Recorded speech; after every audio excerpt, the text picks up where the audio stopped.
윤석열 김건희가 파면을 당하고 관저에 머문 7일 동안 228톤이 넘는 물을 사용한 사실이 드러나면서 큰 파문이 일고 있습니다. 네, 이 소식을 접한 많은 네티즌들은 도대체 관저에서 무슨 짓을 했길래 저렇게 많은 양의 물을 사용했냐라며 의구심을 품고 있는 상황인데요. 네, 더 열이 받는 건 윤석열 김건희가 사용한 이 수도세를 바로 국민들의 세금으로 납부해야 한다는 사실인데요. 네, 이 때문에 파면된 뒤에도 공적 시설을 사유화했다는 비판과 함께 이런 경우에 퇴거 시점과 절차를 명확히 해야 한다는 지적이 폭발하고 있다고 합니다. 네, 김영환 민주당 의원이 이날 서울시 서울아리수 본부로부터 제출받은 자료를 보면 윤석열 김건희 부부가 지난 4일부터 한남동 관저에서 퇴거하기 하루 전인 지난 10일까지 일주일 동안 쓴 수도량은 무려 228.36톤이라고 하는데요.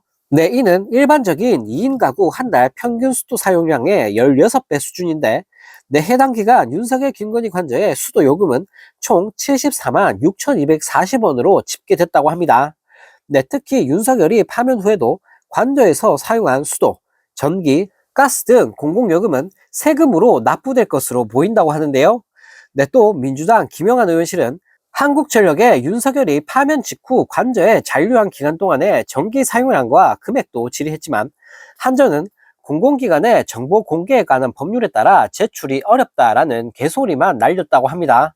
네, 이에 김 의원은 윤석열은 파면된 즉시 민간인이 됐음에도 불구하고 국가시설인 대통령 관저를 무단으로 점유했고 공공요금을 부담 없이 사용했다라며 이는 공적 권한과 시설을 사유화한 전형적인 사례로 철저한 조사와 책임 추궁이 필요하다라고 밝혔습니다.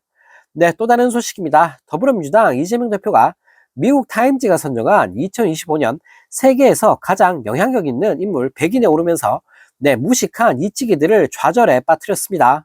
네, 타임지는 현지 시각으로 16일 발표한 타임 100 명단 지도자 부분에 트럼프 미국 대통령과 JD 벤스 미국 부통령, 하비에르 밀레이 아르헨티나 대통령 등 21명과 함께 이재명 대표를 올렸는데요.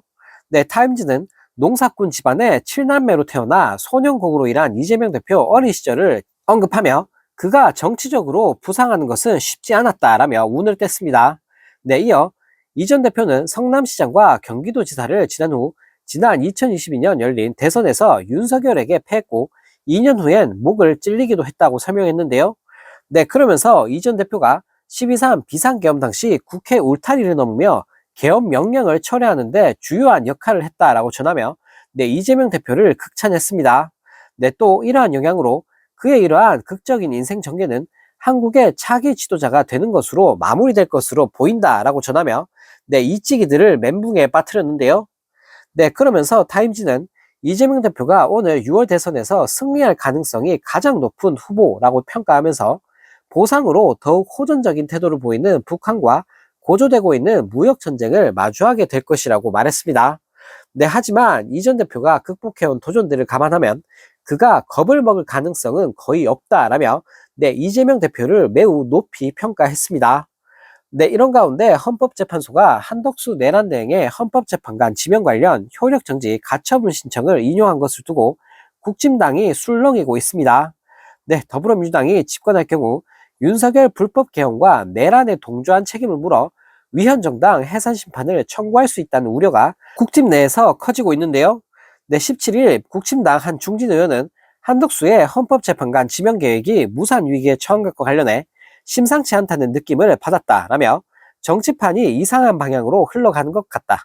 심각한 민주주의 위기 상황으로 생각한다라는 개소리를 날렸다고 합니다. 네, 내란 속에 배출한 정당이 민주주의가 위기라는 황당한 소리를 하다니, 네, 이건 뭐 개콘이 따로 없는데요. 네, 또 국힘 의원은 내란죄에 책임을 물어 국진당을 위헌정당으로 해산심판 청구를 할 수 있다는 관측에 대해서 당이 안이하게 있을 게 아니라고 본다라며 국민들도 심각한 위기 상황으로 봐야 한다라며 네, 부들부들 거렸다고 합니다. 네, 과거 통합진보당이 해산된 사례 등을 보면 정당 해산은 정부가 국무회의 심의를 거쳐 법무부 장관이 청구할 수 있습니다. 네, 헌법 8조 사항과 헌재법 등에 따르면 헌법재판관 6명이 찬성하면 정당은 즉시 해산된다고 하는데 네, 하루빨리 해산되는 국진당의 모습을 볼 수 있기를 기대해 보겠습니다. 네, 이런 가운데 내란 우두머리 윤석열이 법정 내 피고인석에 앉은 모습이 드디어 언론을 통해 사진과 영상으로 공개된다고 합니다. 네, 서울중앙지법은 오는 21일 오전 10시에 열리는 윤석열의 두 번째 공판에서 내 취재진의 법정 촬영을 오늘 허가한다라고 밝혔는데요. 네, 앞서 지난 14일 열린 첫 공판 때는 재판부가 촬영 신청을 받아들이지 않으면서 네, 윤석열 특혜 파문이 일었었는데 네, 욕을 한 바가지로 얻어먹자 네, 뒤늦게 촬영을 허가한 법원인데요. 네, 윤석열 같은 내란범이 아직도 밖에서 설치고 다니고 있으니 네, 하루빨리 윤석열이 재구속되기를 간절히 바라보겠습니다.